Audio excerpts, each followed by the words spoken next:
Thank you, Mr. Chairman.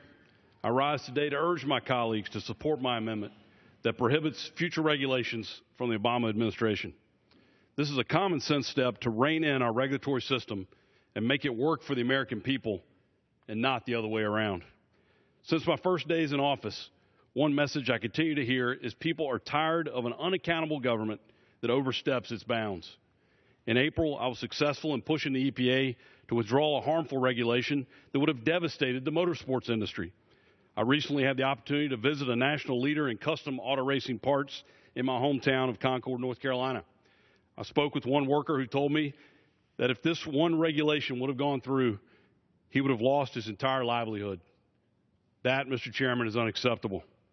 The problem is agencies have moved beyond their constitutional authority, and Washington bureaucrats are accountable to no one.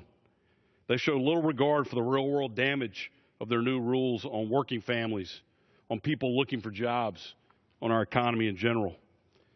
From regulatory gut punches like Obamacare and ever-expanding EPA rules, stacking one on top of the other, often before the previous rules even enacted. Regulations under this president have woven a web so complex and large, it risks ensnaring every American.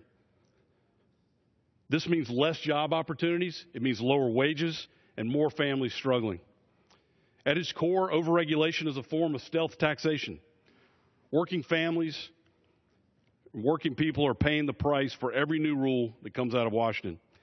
Now, I recognize some regulations are necessary, but we need a regulatory system that is transparent, one that balances the needs of our environment and public safety with economic strength and jobs, one that benefits hard Americans, not big government, big labor, and big business.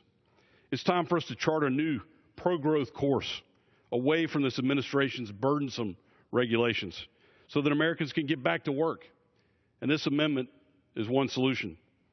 It will prevent the president from unleashing a new hailstorm of regulations in an attempt to cement his legacy in the last months of his administration, and I encourage my colleagues to support it.